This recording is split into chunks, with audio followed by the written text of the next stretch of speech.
বন্ধুরা, তোমরা কে কে ভালোবাসো এরকম লস্যি? আমার মতন কে কে এত লস্যি প্রিয়? আমি বা আমার মেয়ে দুজনে এত ভালোবাসি লস্যি খেতে, সে কি বলবো। এই গরমে ভালো লাগছে না, খুব ঠান্ডা খেতে ইচ্ছে করছিল, তাই জন্য ঠান্ডা বানিয়ে ফেললাম। বন্ধুরা, তোমরা পুরো ভিডিওটা দেখো, ভালো লাগলে একটা লাইক করো। লস্যি বানানোর জন্য ঘরে তো টক দই সবার বাড়িতেই থাকে। টক দই দিলাম, চিনি দিয়ে দিয়েছি, একটু জল দেবো।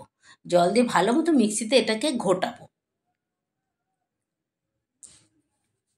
টক দই লস্যিতে কিন্তু চিনিটা একটু বেশি লাগে। এবার দেবো একটু বিট নুন, আর তোমার জল জিরে, আর দেবো পাতিলেবুর রস। বন্ধুরা, কি যে বলবো, এই গরমে এরকম ধরনের এক গ্লাস লস্যি খেতে গেলে না, বাইরে খেতে গেলে তোমার কম করে 15-20 টাকা। তার থেকে বাবা ঘরে বানিয়ে খাই, শান্তিতে ঘরে বসে খাবো।